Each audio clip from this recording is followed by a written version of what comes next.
Okay, and we are back with the How to Jimmy show. I want to thank you for being with us today. We've come to the show's been great so far, but I'm very excited about my friend that's here right now. I've got to tell you a little bit about him. I met this man, I don't know how many years ago was it? 10? Maybe 15. Maybe 15 years Yeah. ago. 12, let's just say 12. Yeah. We're not that old. Well, uh, you came on the scene as a female impersonator. That's when I met you. You'd been doing a lot of theater and stuff, I assume, before that. But you came on and you wanted a job in the show. We were doing La Cage at the Four Queens downtown at the time. And we had open, you didn't audition. I think you just came and you filled a role that we needed. And because at the end of La Cage, a lot of times there's a song. Did you ever do What Makes a Man a Man, where you get out of makeup on the show? I did, and I can't even remember if I did it in that show because I remember I did the beginning of the show in Yes, your sir. version, which That's I right. always I call it the revival of La But Cage. it is because it We're was. still reviving it today. But yeah, I mean, I don't know. Anyway, before we talk too much about that, I have with me today the incredible Mr. Andrew Ryan here. Thank you, Andrew, so much for being here. I've been wanting to have you on the show for a while now, but you're a very busy man. And just to catch up, besides what we just talked about, that's how we met when he came to work with the show. That What Makes a Man number at the end of What Makes a Man a Man, at the end of a lot of drag shows, La Cage was famous for it, is it starts out with a man in full beautiful drag, and then as the song goes on, he takes it all off, eyelashes, makeup, wig, and gets dressed in a suit like a man. It shows a full transition, all within 3.5 minutes of a song called What Makes a Man a Man, and you did it brilliantly. Thank you. Thank you. I'll never forget I love that. that number, and I still It's- do it in my new show. I just kind of reinvented it. Oh, I'm because so glad. I haven't seen it yet, but I'm coming yeah. to see you. Well, we'll talk about that in a minute. Yeah. Okay. I don't know where to start. You, first of all, Hello. just got off the boat, a cruise of how long? I saw your pictures on Facebook. You went to Alaska on an Alaskan cruise with two of my best friends, Bill and Jack, and y'all had a blast. We did. We're fresh off the boat. Fresh off the boat. So much fun. What did you bring me? Everyone always crabs. Oh, well, no thanks. That's for another episode. It was so fun. No. Everyone always raves about Alaska. Sure. And you would think they would say the Caribbean or something, but Hawaii. Well, I've But always heard, people- especially people on the say- cruise, that Yeah. you can see a lot from It's the cruise ship that you can't beautiful. see if you just fly there. Yeah, So it's stunning. good for you. Well, some of the pictures that I saw, maybe we'll find some and put them up. We can do that, John, right? Of course we can. Get a thumbs up.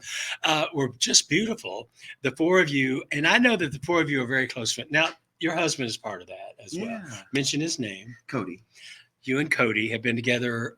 11 years this past That's July. 11 years. Yay, that's know. amazing. He's a wonderful.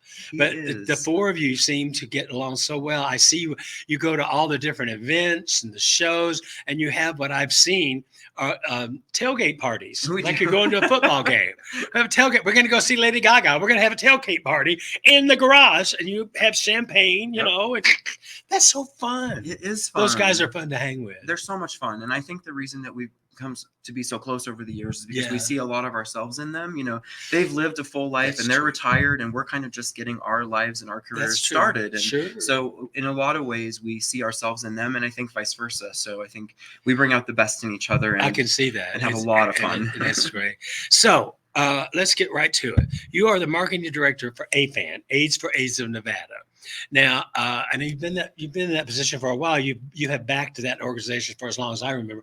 I've been a part of it since the late 80s, all through the 90s, 20 plus years for me.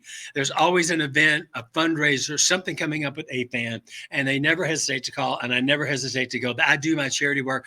I love to do it because it all goes back to AIDS for AIDS of any organization, to the friends that you're so much younger than I am, but the friends that I lost in the 80s and the 90s to AIDS was a big cause at the time for us older drag queens. We weren't that old then. This is talking 25, 30 years ago, where there was a need for, first of all, to find out what it was and what was going on, because they said it only affects gay people. That was the early days. Yeah. Well, that's not true. It did at the time, but AIDS affects everyone. And I could go on and on about that, but you have stepped up as director of AFAN. So tell us your position, how you got started in it, and what it means to you. Yeah, well, you brought up a great point, and I think that a lot of people might overlook that in the history of activism. But Right. drag queens and drag performers and the trans community were always at the forefront of the fight for First ones equality, to be called. for AIDS activism. That's So right. that's an important piece of my story, because as a performer growing up and seeing on the scene that the activism and the volunteering and the fundraising efforts that local queens always did do, Yes. that inspired me to be more involved in the community. And You've done a lot. I've been able to utilize all of the fun that Sure. I've had and the friends that I've made in the entertainment world and Right. pull that into the philanthropy world. And, I kind of piggybacked the two for a while, because I was in shows simultaneously while I was doing the That's right. fundraising. And it became a full-time position for me doing the marketing and events Good for for you. AFAN. Good for you. Was it 3 or 4 years ago we hosted together? You asked me to host with you. I was very honored. The Gay Pride Parade. Yeah. Downtown, and Carolyn Goodman, who I've been accused of impersonating, which I have. I love Carolyn. I've known her for years. I knew Oscar when I first moved to Vegas in 1984. You even born yet? That year? You were born No, in 85. I was born in 85. Okay, Yeah. so now you I know was the real story. Conceived that I year, met born Oscar later. through my friend Breck Wall, who I always mention on this show. Long story, but then Carolyn, they've been mayors of this city for years. Carolyn, they've loved this city so much, and when I put on that shorter blonde wig and I say I'm Carolyn Goodman, I thought she'd get mad. She's always thought it was funny. Well, it only got risky once Oscar's vision started to go. I know, right? But we hosted that parade. We had a blast. It was wonderful, and I got to sing that song "When You're Good to Mama." Yep. As Carolyn Goodman, because anyway. Go ahead, tell us more about it. That was so much fun. It was and fun. you It know, was. Vegas. I've been involved with Las Vegas Pride now for probably at least as long as I've known you. So probably Sure. 15, 16 Long years. time. I started as a volunteer. It's completely volunteer based, but I got to travel all over the Western United States That's and right. promote Las Vegas and promote Pride. So that was a lot of fun. Mm-hmm. Mm-hmm.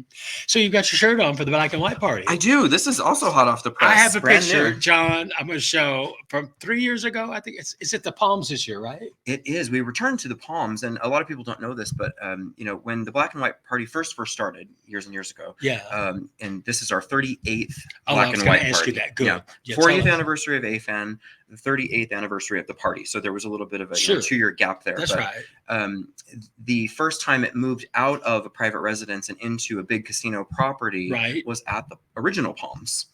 And then, of course, it kind of spiraled There were into all those these big brothers other owned it. properties. Yeah, but the Palms has always been very supportive of the gay community. Very. Former management, current owners, thank God. And from top to bottom, at a corporate Absolutely. level, all the way down to Yes, banquets and that's catering. true. The restaurants at the property all volunteer to cater Right. the events Yeah. and donate the food, which is I fantastic. try to go every year. I think I've only missed a couple over the years. And when you go and drag, and it's black and white, so you got to be creative. So one year I just said, Yeah, screw were you it. ready to go? I just wore a black. I could just wear this. It is black and white. But I wore a black tux with my blonde hair, and my husband wore all black leather, and we had a blast. And those are my famous pictures. I'll put one up. But anyway, so what does this year's black and white ball look like? Well, we're kind of doing a throwback into the theme, because it's the generic black and white party was the original name of the That's party. right. So generic. To celebrate AFAN's 40 years of service, we're going with the generic theme, black and white. However, we really got into the entertainment and to the decor portion of designing this event this year. Right. And I realized as I was picking things out, everything started to be metallic and mirrored. And I was walking through the warehouse where they keep all the props, which Vegas prop warehouses are crazy. I know. Chanel knows too. Yeah. She's a big warehouse. Exactly. And everything I had picked out was a mirror or silver. And I think really the theme, as it should be, is a reflection. Black and white, Yeah. silver, gray, It's all every reflecting. shade Yeah. of black and white, because that's kind of what it was. That's good. Yeah. So we're looking back on 40 years of service. Well, that's to the what you do community. after that long. It's Yeah. time to look back, But and also bring forward bring it all with back. new partnerships Well, sure. and new things. Is there any entertainment that we can look forward to? I know Yes. there are some top people making appearances. There is, and we have a lot of what I like to call our usual suspects, but they're really the people that always step up to the plate. They're the Right. first people to say yes when the phone rings. That's and right. Our friends over at Chippendales are going to be there. Oh, yay, Chippendales! Yeah. Our friend Jennifer Romas and her crazy new show, which I absolutely love, which is called Excite. Oh, yes. She's going to come and do a performance. Nice. And then we have, of course, Penn and Teller. They're our #1 supporters and sponsors. Penn and Teller. They're there every single year. No, that's true. You're right. And about that. they've been the grand marshals of the AIDS Walk every year. They've raised millions with an M, millions of dollars for AFAN over the years. So we're very proud that there are supporters and advocates. Yeah. And this year, for the first time ever, I've been so excited to do this because we've been trying. This is my 8th year planning this event. Yeah. And I've always wanted a headliner. And we could just never get there. And this year, the LVTGA, the U equals U, undetectable equals untransmittable program, offered to present a headliner for us this year. So we have Vincent, who is an incredible LGBT performer, doing a half-hour set at the top of the party at 11 o'clock. Oh, great. Well, thank God, because I heard Kid Rock wasn't available. Yes. Anyway, honey, I'm sorry. You said no politics. I did. I tried to not touch on that. But anyway, listen, we talked about where we first met, and you've gone so much. You have just grown and grown as a person, as a promoter and a performer of the city. I just couldn't be more proud. I'm tired. No, you've done a great job, and you have your own show. I want to mention this because I haven't been yet. It's not because I don't want to. I just haven't gotten over there. Area 15 is one of those new. It's not that new anymore. Been there a little while. I was there with Elliot with 2 T's. I was there with a couple of girls, but I haven't seen you yet. But I'm gonna come immediately as soon as your next one. Tell us about that. What's it called? Beyond Brunch. Beyond Brunch. Yeah. And it's a really fun show. We dreamed this up over a year ago, shopped it around, and we finally found a home at Area 15. And it's really, like you said, it's not new, but it's always reinventing itself, which is what I love about that property. And it's on, for people that don't know, I see it every time I go over the desert, the DI crossover. It's to the right. So it's just off of DI and... north of Spring Mountain. North of Spring Mountain. It's not hard. You can't miss it. It's a huge place, and they have all sorts of venues in there. Right? Yeah, it's like an adult theme park. It's an entertainment complex. Theme park. Yeah, but there's restaurants and clubs and all sorts of things. But you perform in the big arena. Yeah. So what I did was over the years, I've seen so many shows in Vegas, like we all have. Oh, sure, especially when you're a performer, you want to see all your friends do their thing and support them. Exactly. Yes. But selfishly, I also was keeping my eye out for all my favorite acts because ultimately, what I wanted to do was create a Vegas variety show that was in a brunch time slot, which at the time doesn't exist in Vegas. Yeah. So we pulled our favorite acts from all the shows up and down the strip and put them in a brunch. That's the way to do it. Mm-hmm. That's the way of the future. It's not even the future anymore. It's here now. Yeah. That's happening a lot. My good friend Derek Daniels is doing a lot of that. And I'm promoting that. I've just restarted the Lacage show. And Lacage has been around for years and it's been done, but to reinvent something and make it all new, it takes a lot of thought and innovation. You have to think outside the box. And I have to tell you, I was so sad because I wasn't able to come to the show, but I saw the pictures and it looked like so much fun. It was a lot of fun at the Composer Showroom. We're reinventing Lacage. We're calling it Lacage Cabaret, which the cabaret leaves it open for not just drag, but like you're doing, acts that you can bring in, cirque acts, contortionists, comedians, dancers, flamethrowers, all kinds of cyclists. Well, careful with the hairspray and the I flames. know, right? But I have to tell you, I did see a picture that, and as celebrity impersonators see each other and see other acts. That's right. I very seldom see someone and I don't know who it is. And when I saw Sammy doing Debbie Reynolds, I'm so glad you said my jaw dropped. I went back to it and I zoomed in on it and it took me a second and then I read who commented on it and I realized who it was. Sammy Gonzalez, which makes sense, but impersonated Debbie Reynolds in our most recent version of Lacage Cabaret. And Sammy's famous for doing Liza for years and years at Lacage and all over the world. And he also does is it Mariah Carey. And so for the show that we did a couple of weeks ago at the Composer Showroom, I asked Sammy, I said, "Are you going to do Mariah?" He said, "No, I want to do Liza." He said, "What do you think?" And I said, "What would it take to get you to do Debbie Reynolds?" And he just fell out. He said, "Oh my God." He said, "I have actually done it before." He was Debbie's personal, they were super good close friends. He introduced me to her. And he was her hairdresser and makeup artist for many, many years and traveled the world with her. So what he wore, that on that show was one of Debbie's actual costumes. Yep. So it was. I'm glad you brought that up. It Thank was. you so I much. actually sent him a message, and Yeah. we chat now and then and send each other silly things. But Sammy, I had to tell him Stephen how good it was. Wayne, and Sammy Gonzalez, and so many of my friends that do support what we do. It takes a village, yes, to make all this happen. And I will tell you, you'll appreciate this because you know the history of the show and stuff. Okay. But, Sammy introduced me to Debbie Reynolds backstage after a show one night when she was still alive, and I had this big poster rolled up, Singing in the Rain poster in my bag. Wow. And I asked her to sign it for me, and I have it framed in my office at home. But my joke is always that if the house was ever burning down, I would have a pug under each arm and my Debbie Reynolds poster, and Cody's on his own. She was very that way. Debbie was one of the most gracious superstar entertainers in the world. Yep. She came back when we were at the Riviera. She came at least once a month to see the show. She'd sit out front while Frank was signing autographs. She'd sit there and just say hello to people. She was super supportive. And one time, one of my best friends in the entire world from Orange, Texas, was very ill, and he was a huge Debbie Reynolds fan. And I went to her when she was working at the Debbie Reynolds Hotel. And she said, "What do you need?" I said, "I want you to do a video and do a shout out to my friend Ron." And she just said, "No problem, honey, come on." And she just did it. That's how gracious she was. And I miss her. I'm glad we talked about that.